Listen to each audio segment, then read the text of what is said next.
6. But it's such a miscarriage of justice when you have a federal judge in the Middle District of Tennessee that says, release this man pending trial. And then it immediately goes with the government and it goes to Judge Sullivan. Not only does he say he's not going to listen to the audio, he calls him an insurrectionist and a terrorist on record. It's out. You guys have grounds for a major lawsuit, especially if there's been any newspaper involved in regurgitating that lie. But then when you find out that actually, if you listen to the audio as you watch the video, you find out he was helping a Capitol policeman who was down. And yet this judge has the audacity to say we're not listening to the audio so he could hear that evidence. Why wouldn't you listen to the evidence?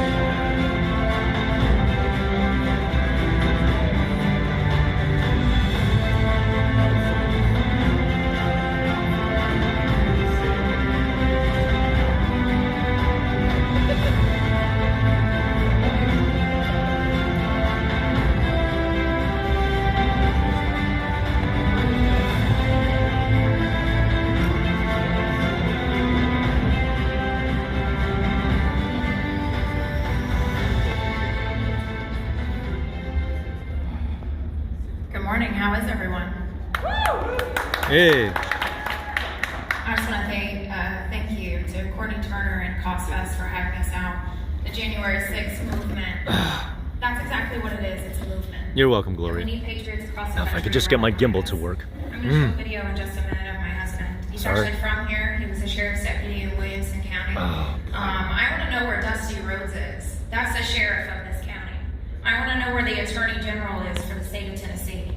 I want to know where Marsha Blackburn is, where Scott Desjardins is. Those are our representatives. And I think that they've forgotten that they work for the American people. And their own constituents are sitting behind bars for a video that you're about to watch that Louis Gohmert talked about on the House floor. That if they would just turn on the audio, this man would be exonerated and at home. But as of today, 565 days behind bars. Hold on, Sits folks. and languishes behind bars in the most disgusting facilities. He was 7 years law enforcement when they took him. On August 17th, 2021, they came and raided our house. I wasn't even home and I got a call from the FBI saying they just apprehended my husband at work and they were walking into our house to raid it. 5 hours they were at my house. I have it on camera. They took a gun to my pantry. They took our flag off of our front porch. They took 14 items from our house to use against him. Anything and everything that they could find. He's charged with 8 charges. 4 felonies and I believe 4 misdemeanors for trying to help a police officer who was down and try to save Roseanne Boylan's life, who is a fellow patriot just like us. It gets no bigger than when you walk into the courtroom and they say it's the United States of America versus Ronald Colton McAbee. Can you just imagine how that lays on you? Sorry, knowing folks, I'll fix that it. your husband is a patriot, knowing he would literally give his shirt off his back to anyone. And I'm sure if I would ask him if he would do the same thing, knowing exactly how he's been persecuted, he would say yes, because that's what public servants are supposed to do. They're supposed to run into action. Sorry, folks. Can you play the video, please?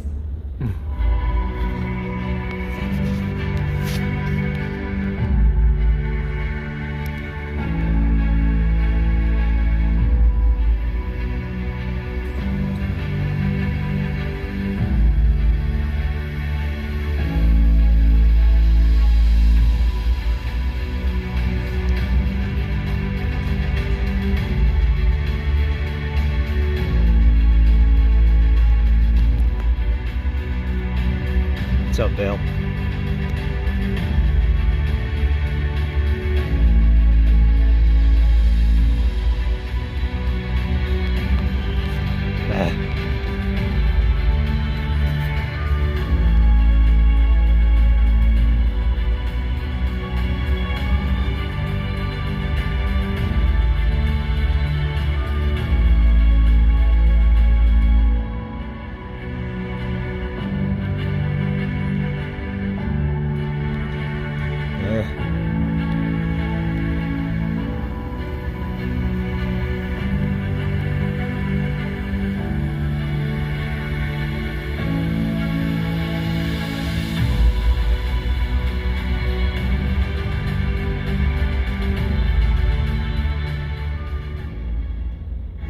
I'll get back to you on that, Carrie.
Do you know why the government doesn't want to turn on the audio for these videos?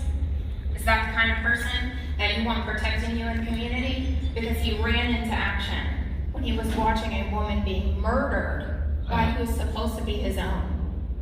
It's supposed to be brothers and sisters in blue, but he just watched someone murder a patriot in front of him. So instead of standing around like some cowards did in the crowd that day, he jumped into action as an off-duty officer. That's the kind of person I want protecting me. Yeah, 135 of them sit behind bars. Most of them, over a dozen of them, sit in the DC jail because they were around Roseanne Boyland and they saw too much that day. You don't hear about Roseanne Boyland on the mainstream media, do you? I didn't know what he was talking about when he came home on January 7th and told me he watched a cop murder a woman. I said, I watched it on TV. He said, no, I didn't go inside the Capitol. I thought he was talking about Ashley Babbitt. Until months later, when Gary McBride reached out to me after my husband was arrested and said, I know that he did not do what they are saying he did. I've watched his videos. He is now known as the sheriff of January 6th. That's somebody that I'm proud to have in my corner. And you should too, as American patriots. Sorry, folks. I'm trying. On September 5th, 2022, Labor Day, my phone started to blow up, a feeling that nobody likes to get, especially when they have somebody incarcerated. And it was the men inside the jail telling me that my husband had just been assaulted. So I went into flight or fight mode, and that's exactly what I did. I called everybody that I could figure out who knew what, and I finally got the story. These people have lived behind bars for 2 years, but they made them wear COVID masks every time they walked out of their cells. So you walk 25 feet to a medication cart, mind you, to take oral medication, that in jail you have to prove that you took the oral medication to the nurse and you're not just holding it in your mouth. He walked 25 feet to the medication cart, and a lieutenant who was not supposed to be in that pod because of the situations that she's caused prior was in there and told him to put a COVID mask on, and he politely declined. And so she decided to spray an entire can of O.C. spray within an inch of his eyes. Then they decided to handcuff him, throw him on the ground, say he was resisting arrest, and again spray another can of O.C. spray on him. Then they threw him in a hot shower, and he said, "Sarah, the only way I can explain this to you is if you had a sunburn and you jumped into a hot tub." They threw him in the same jumpsuit that he was in that had the O.C. spray on it, and then they put him in a cell for 13 hours without medical attention. They put him upstairs where there were no CCTV camera footage to see what was happening. And if you followed any of the January 6th incidences that's happened in the C2B pod, you know that was not a good thing. There have been assaults, there's been rape, there's been terrible things that have happened to what we consider patriots and heroes. After that happened, I decided that I couldn't be quiet any longer. That I knew if it wasn't for me, then who? Who was going to stand up for this man? Because nobody knew his story, and it wasn't being talked about on Fox. It's talked about on MSNBC and CNN, but they picked the video footage that they wanted to show you and took out the audio. Actually, MSNBC tried to air a clip of him saying he was assaulting police officers, and they had to pull it off live air because Lila Morris was beating Roseanne in the corner, and they didn't know what they were showing. So after September 5th, I decided that we need to do something. So I created an organization called The Real J6 with Shane Jenkins, who is another January 6th defendant who was just found guilty on 10 charges, facing 10 to 15 years in prison. We knew we needed to be a voice for the voiceless, so we started a social media-based company. We do Twitter Spaces on Thursday nights to give a voice for these guys on the inside who want to call out, because I can promise you Tucker Carlson isn't calling them. He can't anymore. Fox News isn't calling them. Hannity's not calling them. So we have to use our platforms to give them a voice. We give breaking news on the cases, and we give a glimpse into their everyday life. Through The Real J6, we started Operation Love Wins. In January of this year, Congressman Troy Nehls went into the DC jail. They hadn't seen their loved ones for 2 years, even via video. They denied it, and they said it was for COVID reasons. But everybody else got to see their loved ones. Why not these men? So Mr. Troy Nehls went in there, and he granted them in-person visitation. And there was a feeling of hope and that they were going to be able to see their loved ones again for about 2 hours. And then they realized that they're not able to afford for their loved ones to come across the country, even halfway across the country, to sit 6 feet apart from them and look at them for an hour, maybe 2 hours at max. So through The Real J6, we launched Operation Love Wins that funds for family members round-trip tickets or transportation of their choice, hotel rooms, per diem, and transportation to and from the facility and to and from the airport. So for help from people like you, we've been able to fund over a dozen families to go see their loved ones after 2 years, and we've raised over $50,000. Through this fight for The Real J6, we realized that we needed to do even more than that. So we're soft launching. We haven't launched it yet. Hopefully we will launch it in July, but we are soft launching our new 501c3 foundation called Stand in the Gap. Stand in the Gap is going to help with re-entry. Our plan is to welcome individuals back into freedom upon immediate release.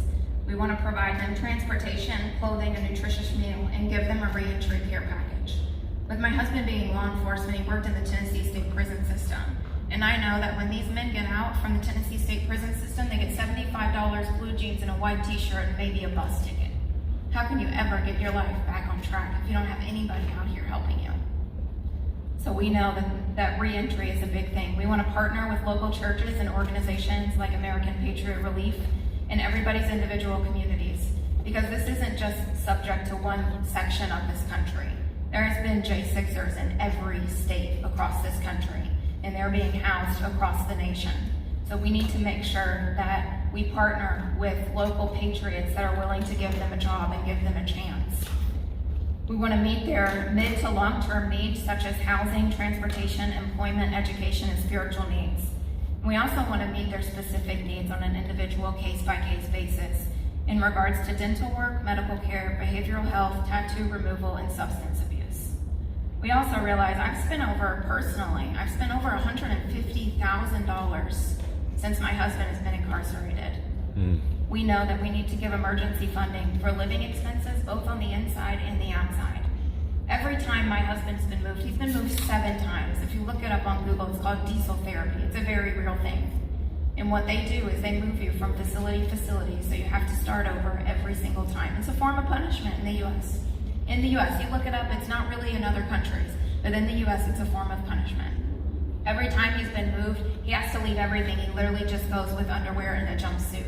So I have to buy him socks, undergarments, tennis shoes. Mind you, tennis shoes that you could go out to Walmart and buy $13, $15, whatever it might be, $48 on commissary is what we have to pay for. They have to pay for their food, because if you look up online what they're fed, it's absolutely ridiculous. They literally have a piece of cake on every tray, including their breakfast, because they have to feed them so many calories a day. So they get a piece of cake for breakfast, lunch, and dinner. And you know what they get sometimes for dinner? A scoop of rice and a scoop of beans. How can anybody that doesn't have help on the outside be able to live? My husband has lost 60 pounds since he has been on the inside. So we want to help. We know it's expensive. A lot of them were breadwinners in their family. The only way I can explain to you what it looks like in the now C.A.U.S.E pod, I believe is where they've been moved, is go into church, pick row number 19, make all the males stand up and say you're arresting them. Because you have young men in there who are in college, you have the elderly that are retired, you have blue-collar workers, white-collar workers, law enforcement, veterans. You literally have every walk of life. But one thing that is very common between all of them is that they were the breadwinners of their families. So now you have the wives out here that are trying to help their families keep their house, keep their cars, keep a job, pay for their children, and it gets very expensive. We've never seen anything like this. It's unprecedented with them keeping these men pre-trial detention. My husband will be behind bars 26 months before he steps foot in front of a judge for a trial. They tried to push him with a plea deal. Now mind you, when he was arraigned and he was in front of the judge here in the Middle District of Tennessee, Judge Frensley said, let this man go. There's no reason. You knew about him for 90 days. You watched him, you watched his house, you watched his wife. You didn't pick him up for 90 days. Now you're trying to tell us that he's a danger to the community? We don't believe you. But then the government appealed it, so he has not been out on bond. So for 2 years, regardless of what he is facing time-wise, 2 years of his life is already gone, and I've had to figure out how to live without him. Under family services, we want to provide legal aid for appeals, legal counsel for family courts upon release, and resources for civil litigation. Again, most of these men have never had to most of them haven't even had speeding tickets in their life. So now you're charging them with criminal crimes, federal crimes, and asking them to figure out, I say all the time, I need a book, Legal for Dummies, because I have no idea. I'm having to look up stuff left and right. So if I'm doing that, I know other people are doing that. So you have civil lawsuits against these jails for the medical treatment and the way that these guards have treated them. And then there's a 97% conviction rate in DC right now for jury trials, because it's not a jury of their peers. So what do you do after that? You're sentenced and you're facing 10 to 15 years. You need appeal lawyers. And not only did you have to pay for an attorney for your defense, now you're having to pay for an attorney for an appeal, and it gets very expensive. We also want to absorb the cost for families visiting their incarcerated loved ones. So we launched Operation Loved Ones through the Real J6, but now we want to take it nationwide. Some of these men are getting sentenced now and being sent across the country. Technically, according to the BOP, you're supposed to be within a 500 miles driving distance of your home. They are not following those rules either. So you have these families that can't see their loved ones because it's so expensive. We've had families that have tried to go see their loved ones on a Saturday or a Sunday. They're able to see them one day but not the other because they pick and choose what they want to do for these guys. The last thing that we want to do through Stand in the Gap is justice reform. It's not just prison reform. We know prison needs to be reformed across the board in America. But it's justice reform, because as Nicole said, as Mickey has said, they sit in on these courtrooms and listen. These judges are doing whatever they want. It's government overreach, it's judge overreach, it's the prosecutors overreach, and they are getting away with it. We cannot allow them to get away with it. Through justice reform, we're assisting in changing the incarceration system from a justice extractor to a corrective endeavor by exploring alternative incarceration techniques from around the world. We want to include families in the rehabilitation process and improving treatment, living conditions, and medical care. We want to lobby our representatives for our Constitution to be enforced, because I think they forgot that our founding fathers put these documents in place for this stuff to never happen. We need everyone to be presumed innocent until proven guilty and being represented in an unbiased court of law and a jury of their peers. We want to advocate for policy change by doing meaningful time in prison through encouraging corporations to partner with city, county, state, and federal facilities to provide entry-level opportunities to detainees and give said corporation tax breaks, and also providing quality education and valuable vocational training by investing into the people. Now, you've heard my story, you've heard Nicole's story, you've heard Mickey's story. How can you help? That's what we always get asked. How can we help? I always tell people that everybody has a voice. We need donations, we need things to keep us going, but everybody has a voice. You've heard something from our last 3 speakers that you might not have known before. Go talk to your families about them. Go talk to your friends, because when one tells one who tells one, it spreads like wildfire. And that's exactly what we need to do. You can go to patriotmailproject.com where you can find out how to write to these individuals. You can also go on there and find out where they are and what their individual needs might be. You can go to Fort Ashley and support Freedom Corner and all the work that they are doing in DC.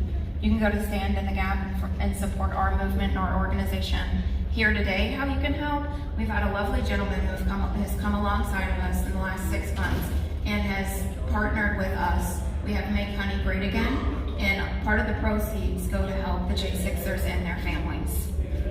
Be the voice for these individuals, for their families, for Ashley Babbitt, for Roseanne Boylan, Benjamin Phillips, and Kevin Gruson. I want to close out with this. It's not going to be easy when you want to change. It's not easy. If it were in fact easy, everybody would do it. But if you're serious, you'll go all out. I'm in control here. I'm not going to let this get me down. I'm not going to let this destroy me. I'm coming back, and I will be better and stronger because of it. You have to make a declaration that this is what you stand for. You're standing up for America. You're standing up for your family. You're standing up for future generations. Take full responsibility. You can decide that I'm going to live each day as if it were my last. How will others remember you? Will you sit on your side of the street, eat your food, drink your water, and do nothing because it doesn't affect you personally? I can promise you, if they're coming after somebody like my husband, you're next. Fear kills dreams. Fear kills hope. Fear puts people in the hospital. Fear can age you. It can hold you back from doing something that you know within yourself that you're capable of doing, but it will paralyze you. Live your life with passion, with some drive. Decide that you're going to push yourself. The last chapter of your life has not been written yet. And remember this, it doesn't matter about what happened to you. What matters is what are you going to do about it. Thank you.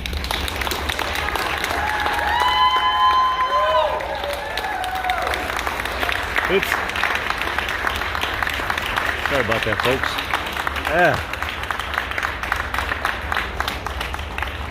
Oh, my phone's low on battery. Dang it.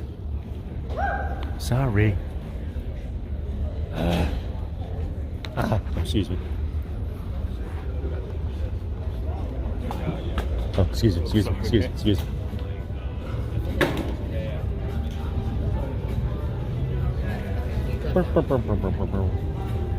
Oops. I gotta get my phone into a charger thingy. Oh, excuse me. I'm gonna use a charger. I don't know whether or not should I go over to. Sorry about this, folks. I gotta decide. Is there a brief intermission or? Hold on. Let me put the phone down. Sorry, folks. Oops.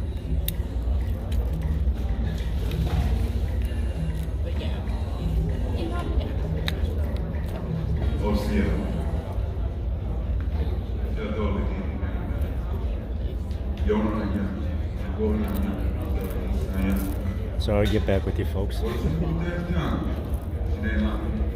just introduced myself so I can go with you to Cherokee Lakers, as we do. My name is Yoner, belong to the Pain Clan, come from Huntington, West Virginia, Yep. aka DJ Yoner. Shout out to all my friends and patriots out in the audience. Oops, sorry. This song is for the glory of God. It's called Priceless.